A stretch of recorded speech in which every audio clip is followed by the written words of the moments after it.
नमस्ते दोस्तों। मेरा नाम संजू है और मैं अभी 16 साल की हो गई हूँ।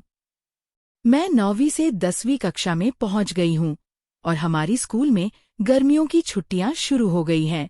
इस साल मेरे मामा के गांव में हमारे रिश्तेदारों में एक शादी है, इसलिए हम सभी को उस शादी में जाना जरूरी हो गया।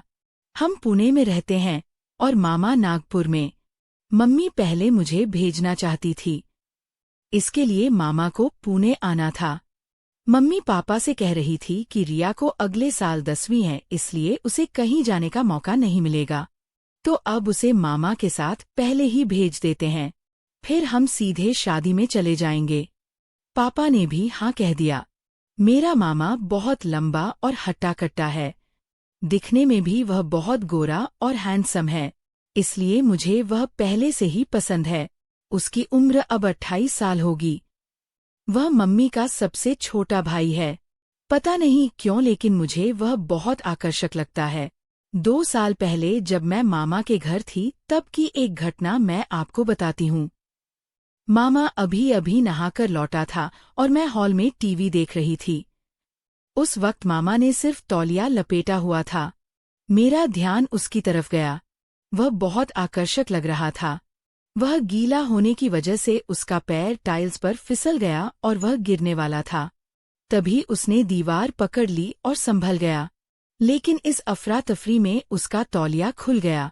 वह उस वक्त मेरी तरफ मुंह करके खड़ा था, इसलिए मुझे उसकी गाजर दिख गई। वह बहुत मोटी और आकर्षक थी। उसे देखकर मैंने शर्म से अपनी आंखें बंद कर ली। मुझे बहुत शर्मिंदगी हुई। मामा ने मेरी तरफ देखा और उसका चेहरा लाल हो गया। उसे समझ नहीं आ रहा था कि क्या करें। उसे पता चल गया कि मैंने उसे देख लिया। उसने जल्दी से तौलिया उठाया और उसे लपेटते हुए बेडरूम की तरफ भाग गया। उसकी वह हालत देखकर मुझे हंसी भी आ रही थी, लेकिन आंखों में शर्मिंदगी भी थी। उसके जाने के बाद मैंने आंखें खोली, लेकिन वह नज़ारा मेरी आंखों के सामने से हट ही नहीं रहा था। मैंने पहली बार इतनी मोटी गाजर देखी थी। मुझे कुछ अजीब सा महसूस हो रहा था। मेरा मन बहुत खुश हो गया था। मुझे समझ नहीं आ रहा था कि मेरे साथ क्या हो रहा है। इसके बाद मामा मुझसे नजरें मिलाए बिना अपने काम पर चला गया। मैं दिन भर बार बार उस गाजर की कल्पना करती रही। मन में एक उत्सुकता जागी थी कि उसे फिर से देखूं, उसे छूकर महसूस करूं। मुझे अपनी सोच पर शर्मिंदगी भी हो रही थी कि मैं यह क्या सोच रही हूँ। 2 दिन तक मामा और मैं एक दूसरे से नजरें चुराते रहे। हमें एक दूसरे का सामना करने की हिम्मत नहीं हो रही थी, लेकिन एक बार हमारी नजरें मिल ही गई और हमने हल्के से मुस्कुराया। फिर धीरे धीरे हम सामान्य हो गए। मैं पुणे वापस आ गई, लेकिन उस घटना के बाद मुझे मामा से बहुत आकर्षण होने लगा। धीरे धीरे मैं वह घटना भूल गई, लेकिन कल 2 साल बाद मामा के आने की बात सुनकर मुझे फिर वह घटना याद आ गई और उसकी गाजर मेरी आंखों के सामने आ गई। मुझे अपनी ही शर्मिंदगी महसूस हुई। मेरे मन में एक अजीब सी हलचल शुरू हो गई। सोचा कि शायद मामा अब वह घटना भूल गया होगा, लेकिन मैं नहीं भूली थी, क्योंकि मैंने पहली बार अपनी आंखों के सामने इतनी मोटी गाजर देखी थी। स्कूल में हम दोस्तों ने कभी कभी मोबाइल पर, इंटरनेट पर वीडियो देखे हैं, लेकिन वह सिर्फ मोबाइल पर ही देखा था। मामा के प्रति मेरा आकर्षण अभी भी कम नहीं हुआ था। अगले दिन मामा आया। मैं अपने बेडरूम में ही थी। वह घटना याद करके मामा के सामने जाने में मेरी छाती धड़ा रही थी। मम्मी ने मुझे आवाज दी। मैं धड़कते दिल के साथ बाहर आई और मामा को देखकर बहुत खुश हुई। मामा भी मुझे देखकर बहुत खुश हुआ।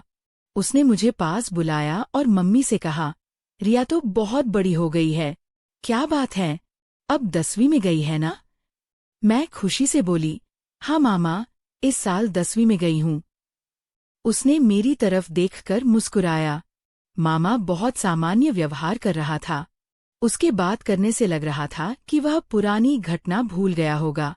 मैं भी फिर उसके साथ सामान्य व्यवहार करने लगी। मामा अब पहले से भी ज्यादा हैंडसम लग रहा था। उसकी बॉडी भी बहुत अच्छी दिख रही थी। रात को खाना खाते वक्त मामा बता रहा था कि स्कूलों की छुट्टियों और शादी के सीजन की वजह से हर जगह बहुत भीड़ है। वह खुद किसी तरह वोल्वो बस से आया था। यहाँ से जाने में भी बहुत परेशानी होने वाली थी। उसने पापा से कहा कि ट्रेन में रिजर्वेशन की व्यवस्था हो सकती है क्या, यह देख लें। पापा ने रेलवे में अपने एक दो दोस्तों को फोन करके पूछा, लेकिन हमारा टिकट नहीं हो पाया।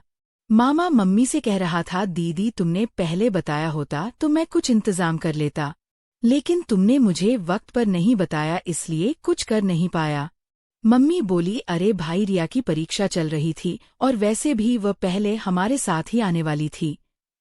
हमारा टिकट कंफर्म है, लेकिन हमें लगा कि उसके पढ़ाई की वजह से अगले साल उसे कहीं जाने का मौका नहीं मिलेगा, इसलिए अब तेरे साथ भेज रहे हैं। उसकी ट्यूशन भी अगले महीने से शुरू होगी, तो वैसे भी वह कुछ दिन वहां रह सकती है। मम्मी उसे हालात समझा रही थी। फिर मामा बोला, ठीक है, ट्रेन का टिकट तो अब नहीं मिला, मैं ट्रैवल बस का टिकट देखता हूँ। अगर हो गया तो हम कल ही निकल जाएंगे।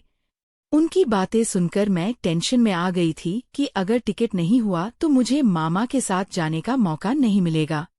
मुझे मामा के साथ जाने की बहुत इच्छा थी। मैं मन ही मन प्रार्थना कर रही थी कि किसी भी तरह टिकट मिल जाए। अगले दिन मामा ने एक ट्रैवल एजेंसी से बहुत रिक्वेस्ट करके किसी तरह टिकट हासिल कर लिया। मुझे बहुत खुशी हुई। हमें ऐसी बस का आखिरी टिकट मिला था। हमें रात को ही निकलना था, इसलिए दिन भर मैंने सोचा कि क्या क्या साथ ले जाना है और सारी पैकिंग कर ली। जब हम बस के पास पहुंचे तब रात के 10 बज चुके थे। मामा ने पहले से ही क्लैपपट और टी-शर्ट पहन रखा था। गर्मी के दिन होने की वजह से मैंने रात के लिए पतला सा फ्रॉक पहना था, लेकिन वह बहुत पतला था। मामा ने मुझे कहा, रिया, ये ऐसी बस है शायद रात को तुझे ठंड लगे। बस शुरू होने के बाद कपड़े बदलना मुश्किल होगा। अगर तुझे बदलना है तो अभी कर ले। हमारी सीट सबसे पीछे है, पर्दा लगाकर तू बदल सकती है। मैं बाहर इंतजार करता हूँ। लेकिन मैंने मामा को मना करते हुए कहा, मामा अभी गर्मी के दिन है, इतनी ठंड नहीं लगेगी, मैं इन कपड़ों में ठीक हूँ। फिर हमने अपना सामान लगेज में रखा और अंदर जाकर बैठ गए। हमारी सीट सबसे पीछे थी। सीट भी छोटी थी। हम दोनों को सोने में दिक्कत होगी या नहीं, यह देखकर मामा को थोड़ा टेंशन हुआ, लेकिन मुझे मन ही मन बहुत खुशी हो रही थी। बस पूरी तरह भर गई थी। हमने एडजस्ट करके बैठ गए। बस शुरू हुई। जगह कम होने की वजह से मेरा शरीर मामा के शरीर से रगड़ रहा था। उनके स्पर्श से मुझे वह घटना फिर से याद आ गई और मेरे मन में हलचल शुरू हो गई। मामा अब प्यार से व्यवहार करने लगा था। टाइम पास के लिए हमने मोबाइल पर वेब सीरीज देखने का फैसला किया। बस अब हाईवे पर आ गई थी। मामा ने अपने मोबाइल पर एक वेब सीरीज शुरू की और शुरू में ही एक रोमांटिक सीन आ गया। उसे देखकर हम दोनों घबरा गए। अचानक आए उस सीन की वजह से हमें समझ नहीं आ रहा था कि इसे बंद करें या आगे देखें। सोचते हम उसे देखते रहे। उसमें एक लड़का लड़की को चूम रहा था और लड़की आवाज कर रही थी। मामा ने जल्दी से मोबाइल की आवाज कम की और सीन आगे बढ़ाया। हम दोनों शर्मिंदा से हो गए। कुछ बोलते नहीं बन रहा था। हमने एक दूसरे की तरफ देखा और दोनों के चेहरे पर हल्की सी मुस्कान आ गई। फिर मामा ने ही आगे बढ़कर कहा, आजकल हर वेब सीरीज में ऐसा कुछ ना कुछ होता ही है।